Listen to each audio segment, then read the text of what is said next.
Have you ever wondered what life would be like if you were living alone in your later years? The freedom, the peace, or perhaps the loneliness and challenges that often accompany it. For many, the idea of living alone after retirement is both exciting and, at times, overwhelming. There's a sense of independence, but also the reality of having to navigate this new chapter without the familiar support systems. But what if I told you that this phase of life could become one of the most rewarding, fulfilling, and empowering experiences you'll ever have? In this video, I'm here to share the real truths, valuable lessons, and essential tips that can help you live confidently, happily, and safely while living solo during your senior years. From creating a health-focused routine to ensuring your safety at home, we're diving deep into practical advice that will help you not just survive, but truly thrive during this incredible stage of life. I'll guide you through how to maintain meaningful social connections, avoid isolation, and protect your mental health, all while managing the practical aspects of aging.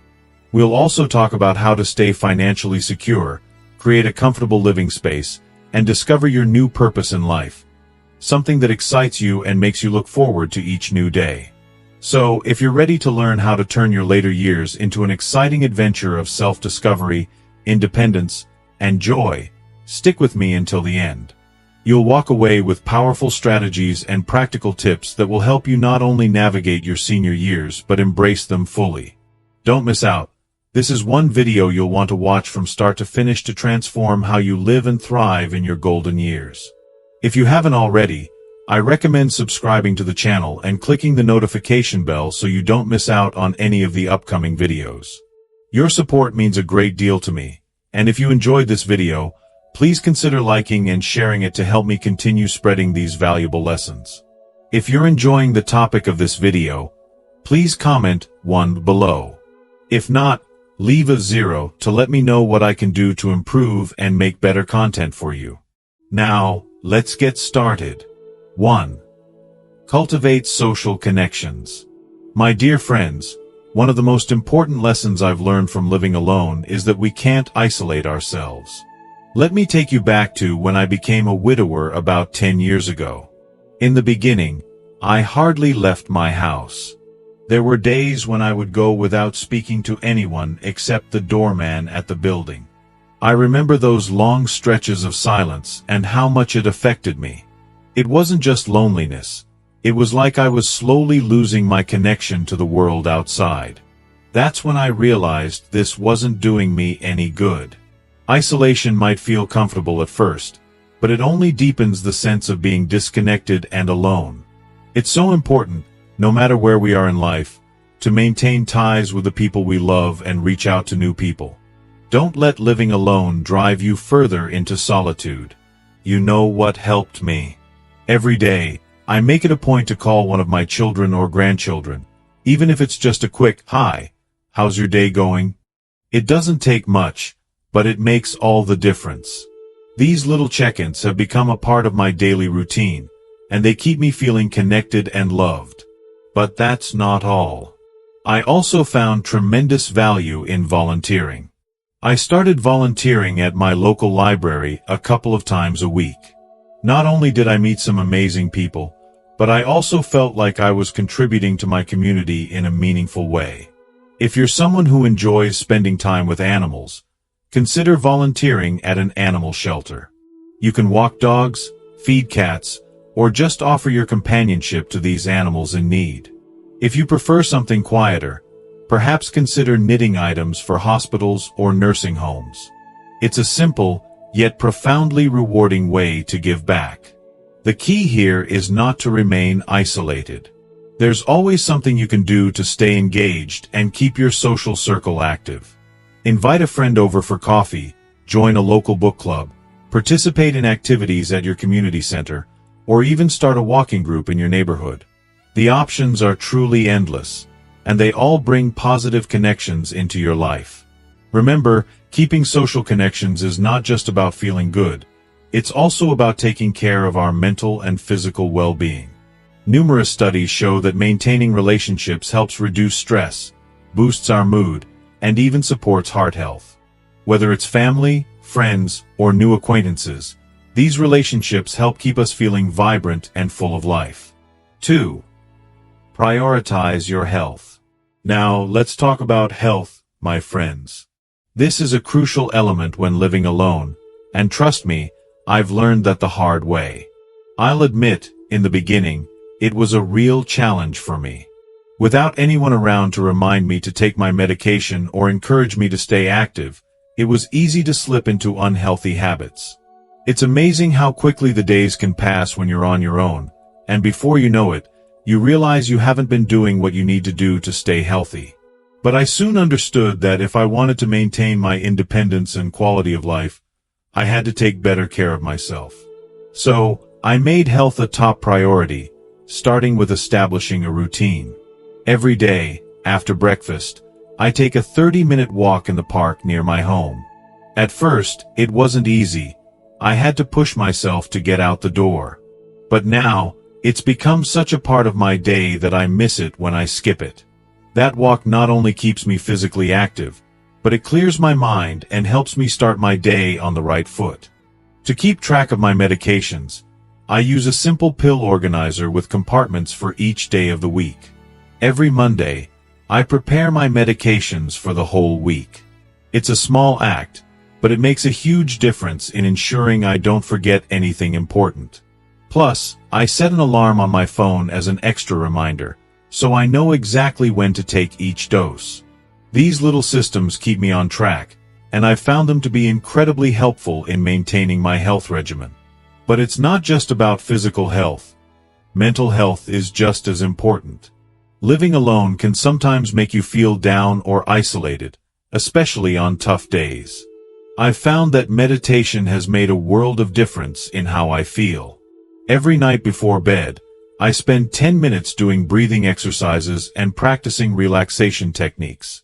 It may sound simple, but it works wonders for helping me unwind, and it's been a game changer in improving my sleep. I wake up feeling refreshed and more focused, ready to take on the day. And let's not forget the importance of regular checkups with your doctor. It's easy to let appointments slip by when you're managing everything on your own, but I've learned that it's essential to stay on top of my health. I schedule all my doctor visits at the start of each year, and I mark them clearly on my kitchen calendar. That way, I can't forget about them.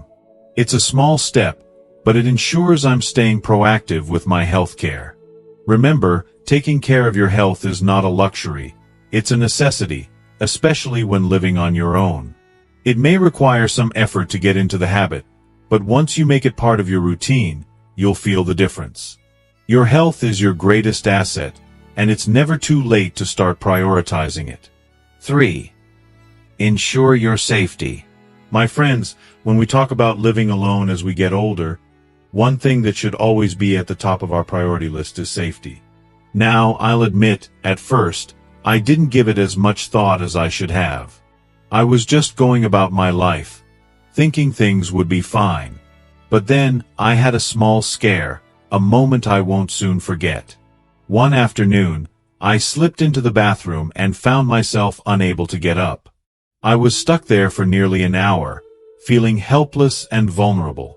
That experience was an eye-opener, and it made me realize just how important it is to take safety seriously. If you are still watching this video and find these lessons useful, please comment 1 below to let me know that you are still here with me. The very first thing I did after that incident was install grab bars in my bathroom. It might sound like a small thing, but let me tell you, it made a world of difference. I no longer have to worry about losing my balance in the shower or while getting in and out of the tub. I also decided to take it a step further by putting non-slip tape on the steps of my stairs and replacing all the rugs in my house with non-slip models. It's easy to overlook these things, but they can make a huge impact on preventing falls. Lighting is another critical factor. I installed motion sensor lights in the hallways and at the entrance of my home. Now, when I get up in the middle of the night or walk through the house, I never have to worry about stumbling around in the dark. It's a small investment that gives me peace of mind and reduces the risk of tripping. These simple adjustments have made my home a lot safer and more accessible, and I'm grateful every day for that. One of the best investments I made for my safety was an emergency alert system. I wear a small device around my neck, and if I ever need help, I just press the button. It automatically contacts emergency services, and I can be sure that help is on the way. At first, I thought this might be overkill, but honestly, knowing I have that lifeline makes me feel so much more secure. It's a small peace of mind that goes a long way, especially when you're living alone. And don't forget to keep emergency contact information handy. I have a list of important phone numbers posted on my fridge. It includes my children's numbers, my doctor's contact info, and emergency contacts. You never know when you'll need them, but when you do, you'll be thankful they're right there where you can easily find them. It's a simple but vital step to make sure you're prepared for the unexpected. 4. Avoid bad habits. You know what's interesting, my friends? When we start living alone, it's easy to fall into certain habits we don't even realize are sneaking up on us. For me, one of the biggest traps was food. Without anyone to cook with or for, I found myself relying on convenience more and more. It wasn't long before I started eating a lot of junk food. I remember there was a time when my meals consisted mostly of sandwiches and instant soup. Quick, easy, and not at all healthy. It was convenient, but I noticed something. I was feeling more and more tired, low on energy, and just generally sluggish. That's when it hit me. If I wanted to feel better and keep my body in good shape, I needed to make some changes. So, I took charge of my meals. I started planning my menu for the week every Sunday. I sit down, write out what I want to cook, and then head out for my grocery shopping. It's a small change, but it has made a huge difference in how I feel. I also discovered that I enjoy cooking, especially while listening to the radio or a podcast. It's become a kind of ritual for me. I make enough food to last for 2 or 3 meals, so I don't have to cook every single day. That way, I've got healthy leftovers ready to go, and I'm not tempted to fall back into bad eating habits. But the food wasn't the only thing I had to tackle. Another habit I had to change was being too sedentary. It's so easy to just sit on the couch and watch TV all day, especially when you're living alone. But I realized that wasn't doing my body any favors. So, I set a simple goal. I aim to take at least 5,000 steps a day. I use one of those fitness trackers to count my steps, and now it's almost like a little game. I compete with myself to hit that goal each day, and it feels great to stay active, even with small steps. And let's not forget about sleep, my friends. I'll admit, there was a time when I had no set bedtime, and I ended up staying up too late, watching TV or scrolling on my phone. It messed up my entire routine, and I woke up feeling groggy and out of sync with the day. So, I committed myself. I set a regular time to go to bed and wake up. Now, I have more energy throughout the day, and I'm sleeping much better. The difference is night and day. The key to all of this is setting small, achievable goals and establishing healthy routines. It might feel difficult at first, but let me tell you, once you stick with it for a few weeks, it becomes second nature. And the best part? Your body will thank you. You'll feel more energized, healthier, and more in control of your life. 5. Simplify your space. My friends, let me tell you, this is a lesson I didn't learn overnight. When the kids moved out, I was left alone in a large house. At first, I thought it was great to have all that space to myself. I had room to stretch out, and it felt like freedom. But over time, I started to notice something. The upkeep was overwhelming. Keeping that big house clean felt like a never-ending job, and it seemed like there was always something that needed fixing. Leaky faucets, chipped paint, the roof that needed repair. Slowly, the responsibilities started to weigh on me, and the joy of having extra space started to fade. That's when I decided to make a change, something many younger people are doing these days. I downsized. I sold the big house and moved into a much smaller, more practical apartment. And let me tell you, it was one of the best decisions I ever made. Now, I only have the space I need and use. It's so much easier to keep things clean and organized, and the best part is that I now have more time and energy to do the things I truly enjoy.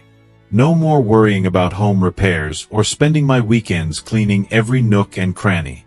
Of course, parting with so many things I had accumulated over the years wasn't easy. I had to let go of furniture, old mementos, and all kinds of items that no longer served a purpose in my life. But you know what? It was freeing. Donating items I no longer used made me feel good, knowing that they could be of use to someone else. I realized that holding on to stuff wasn't doing me any favors. The memories were in my heart, not in a pile of old boxes. If you're not quite ready to move yet, I encourage you to start small by simplifying one room at a time. Maybe it's the guest room that's become a storage area, or the garage that's piled high with things you haven't used in years. Start by sorting through it all, and you'll be surprised at how much lighter you'll feel. It's amazing how much mental clarity comes with a clean, organized space. And remember, there's no shame in asking for help.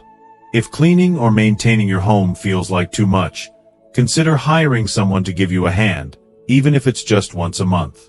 Your health and well-being are worth the investment. By simplifying your space, you're not only making your home more manageable, you're also creating a peaceful environment that helps you focus on the things that matter. 6. Keep your purpose alive. My friends, I truly believe this is the most important tip of all. When we retire and begin living alone, it can be so easy to fall into the trap of thinking that our life no longer has a purpose. That's a misconception that couldn't be further from the truth. I remember when I first retired, it felt like a celebration. I didn't have to work anymore. I slept in, watched TV, and took things slow. But soon, something changed. Despite the extra free time, I started feeling a sense of emptiness. I realized I was missing something crucial: purpose. That's when I understood that I needed to find a new reason to wake up each day. So, I began exploring old hobbies I used to love and discovering new ones. For example, I returned to painting, a passion I had when I was younger, but had long abandoned. It was like rediscovering a part of myself I had forgotten. I also started gardening, and now, I can't tell you how beautiful my balcony looks. It's filled with vibrant flowers and plants that I nurture every day. It's not just a hobby, it's a source of joy and pride. But what transformed my life was volunteering. I began teaching adult literacy classes twice a week. There's something so incredibly rewarding about helping someone learn to read. Seeing the sparkle in their eyes when they read their first sentence is an experience I can't describe. It's moments like that which truly remind me how much I have to offer and how much others can benefit from my time and knowledge. The key, my friends, is to find something that motivates you. Something that fills your days with purpose and gets you out of bed in the morning with enthusiasm. It could be anything. Maybe you've always wanted to learn a new language, or perhaps there's a skill you've always wanted to master. You might decide to volunteer in your community or even start a new project like writing your memoirs. The possibilities are endless. Having a purpose not only keeps us active and engaged, but it's also wonderful for our mental health. It helps us feel needed, useful, and important. And trust me, no matter your age, you have something valuable to offer the world. Whether it's your wisdom, your skills, or simply the kindness you share, your contribution matters. So, never underestimate the power of having a purpose. It can make all the difference in your happiness and well-being. 7. Don't hesitate to ask for help. My dear friends, this is a lesson I learned the hard way. When I first started living alone, I had the idea that I needed to do everything myself. I thought that by managing on my own, I could prove to myself and others that I was still strong, independent, and capable. The result? I ended up overburdening myself, constantly pushing through tasks that were becoming more difficult, and before I knew it, I was completely exhausted.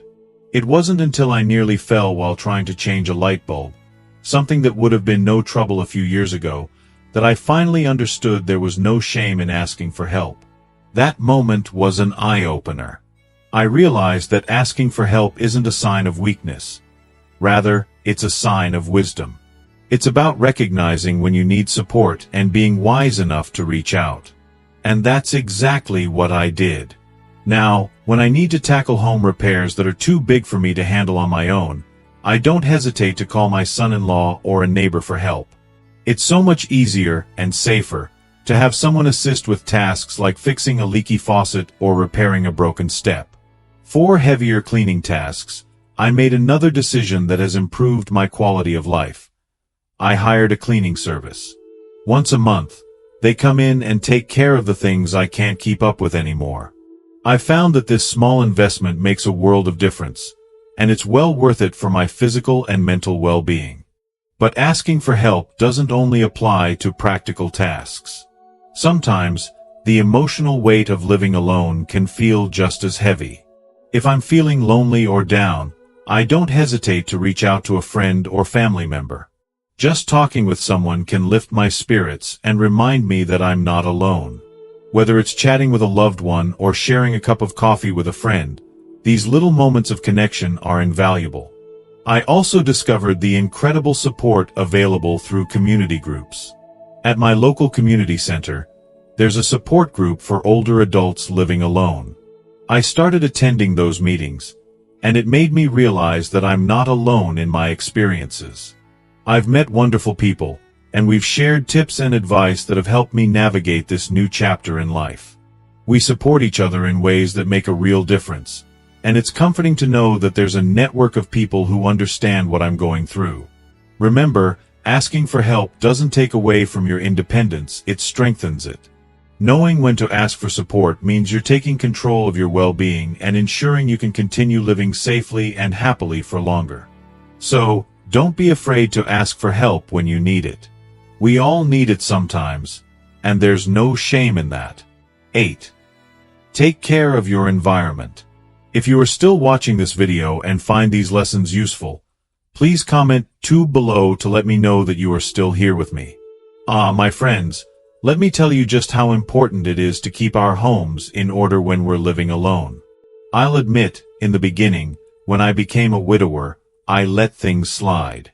Clothes were left scattered around, dishes piled up in the sink, and clutter started taking over every room. I convinced myself that it didn't matter. After all, I was alone, right? But I quickly realized how that disorganization was affecting my mood and even my health. The more I let things pile up, the more I felt overwhelmed and restless. A messy house can be dangerous, too. It's easier to trip over things that are left lying around or to bump into furniture when you're not paying attention. Not to mention the dust and dirt, which can trigger allergies or affect our lungs over time. That's when I decided it was time to take control and create a routine of organization. Every morning, after breakfast, I dedicate just 30 minutes to tidying up the house. I make my bed, wash the breakfast dishes, and do a quick sweep of the living room to make sure everything is in its place. It may seem like a small effort, but it makes a world of difference. A tidy space helps me feel more at peace and more in control of my day. I also learned the importance of keeping everything in its designated spot. Now, every item has a place. My keys, my glasses, my wallet, so I never waste time searching for things. It might seem like a minor thing, but it saves so much stress. One trick that's worked wonders for me is the 5-minute rule. If a task can be done in 5 minutes or less, I do it immediately. Whether it's putting away groceries, folding a shirt, or watering the plants, handling small tasks as soon as they come up prevents clutter from building up. It's a simple habit, but it makes my home feel more manageable and less chaotic. And let's not forget about safety. A tidy home is a safer home.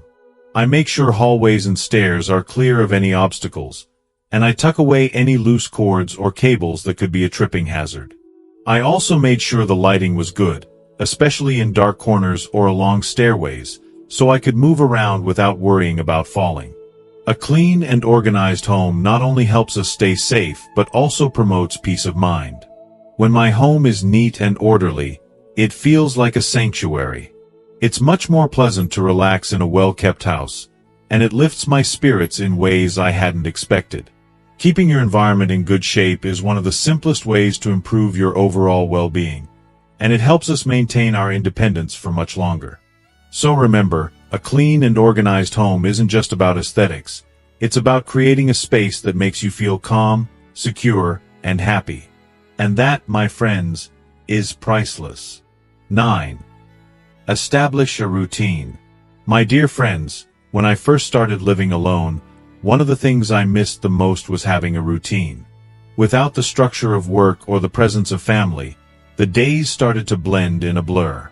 It felt like I was floating through time, not accomplishing anything, and before I knew it, the weeks had passed without me even noticing. That's when I realized I needed to create a new structure for my days, something that would give my life purpose and direction again. At first, the idea of establishing a routine might seem a little boring or unnecessary, but believe me, it makes all the difference. Having a routine is like giving your day a sense of rhythm. I started small by setting fixed times to wake up and go to bed. That simple step helped regulate my sleep, and I began to feel more energized and awake during the day. Once I had my sleep schedule in place, I started building on it with other activities. For example, every morning, after I finish breakfast, I make it a point to take a walk in the park near my home. It's a peaceful way to start the day and get some fresh air. On Tuesdays and Thursdays, I go to the community center for Tai Chi classes. These have not only helped me stay active, but they've also become a social outlet. On Wednesday afternoons, I meet with a small group of friends to play dominoes, and we always end up having great conversations and laughs. It's a routine that's become a highlight of my week. But here's the thing. Your routine doesn't have to be too rigid. It's important to leave room for spontaneity and flexibility. Life is unpredictable, and sometimes things come up that can change your plans. That's okay. The key is to have a basic structure that helps you stay organized and motivated but also allows for some freedom and enjoyment.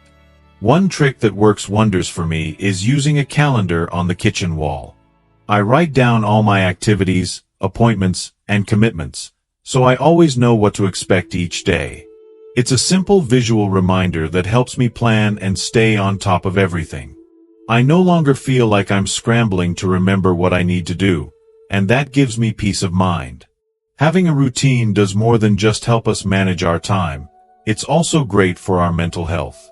It gives us a sense of control over our lives and helps reduce anxiety. When we know what to expect, it's easier to stay calm and focused. And the best part? A solid routine helps us enjoy each day to the fullest. Whether it's a morning walk, a regular class, or meeting up with friends, having something to look forward to can make all the difference in how we experience our days. 10. Let go of sentimentalism. My friends, this is a topic that can feel a bit delicate, isn't it? When we live in the same place for many years, it's only natural to accumulate a lot of things. Objects that carry memories, gifts from loved ones, and items we think we might need one day. I know this all too well. When I decided to move into a smaller apartment, I looked around and thought, how am I ever going to part with all of this? Every single object seemed to tell a story of my life. Old photos, heirlooms, gifts from family and friends, and little mementos from places I had visited. Letting go of any of it felt like I might be losing a piece of myself. But here's the truth.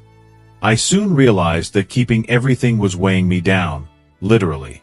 The clutter was starting to take over, and I wasn't able to enjoy my space the way I wanted to.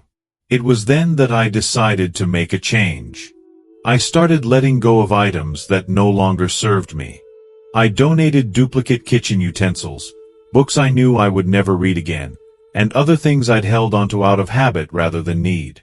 It was tough at first, but I could feel the weight lifting off me with each item I let go. For those items with true sentimental value, I adopted a strategy that made it easier. I told myself, if I haven't used or looked at it in the past year, it's time to let it go. Of course, there were a few special items I kept, those pieces that held deep meaning. But for the rest, I found alternatives. Take old letters, for example. Instead of keeping every single letter I had ever received, I chose a few of the most meaningful ones and made a scrapbook. For the others, I took photos of them and stored the images on my computer. That way, I could still hold on to the memories without the physical clutter. Letting go wasn't easy, but in the end, it was so liberating. My space felt lighter and easier to maintain, and I realized that the important memories, the love, and the experiences, stay with me even without all the physical objects. The true treasures are in our hearts and minds, not in the things we accumulate. It was a powerful reminder that our lives are not defined by the possessions we hold, but by the experiences we have and the people we love. Remember, letting go doesn't mean forgetting. It means making room for new experiences, new memories, and new chapters in our lives. It's a chance to free up space, both physically and emotionally, for what truly matters. 11. Be prepared for emergencies. My dear friends, I know that this is a topic no one likes to think about, but it's incredibly important, especially when we live alone. Emergencies can happen at any time, and it's always better to be prepared. Don't you agree? I had an experience once that opened my eyes to just how crucial it is to have a plan in place. I remember a power outage that hit our neighborhood one evening. I was sitting in the dark for hours, not knowing what to do, feeling completely helpless. That was the moment I realized I needed to get serious about being prepared for situations like this. If you are still watching this video and find these lessons useful, please comment 3 below to let me know that you are still here with me. The very first thing I did was put together an emergency kit. I placed it in an easy-to-reach box and filled it with essentials, things that I could rely on in case of an emergency. My kit includes a flashlight with extra batteries, a portable radio, bottled water, and non-perishable food that will last for a while. I also included basic medications, because you never know when a situation could prevent you from getting to the pharmacy. I even made a list of important phone numbers and kept it with the kit. This way, in the event of an emergency, I have everything I need right there at my fingertips. But that's not all. I also made an action plan for different types of emergencies. For example, I identified all the emergency exits in my building in case I ever needed to evacuate quickly. I even coordinated with my neighbors to check on each other, so that if something happened, we knew we were looking out for one another. That sense of community has been such a comfort. Another key part of preparation is keeping all of your important documents organized and easily accessible. I have a folder with copies of my identification, medical records, insurance information, and a list of emergency contacts. My children know exactly where it is, just in case they need to grab it in an emergency. It's a simple but essential step to make sure I'm ready for whatever comes my way. And, of course, don't forget about your health. I always keep a backup supply of my regular medications at home. You never know when you might come down with a cold or face another situation that could prevent you from getting to the pharmacy right away. Having a spare supply ensures that I'm never caught off guard. Being prepared for emergencies gives us peace of mind. When we know we have a plan in place, it makes facing the unexpected much less stressful.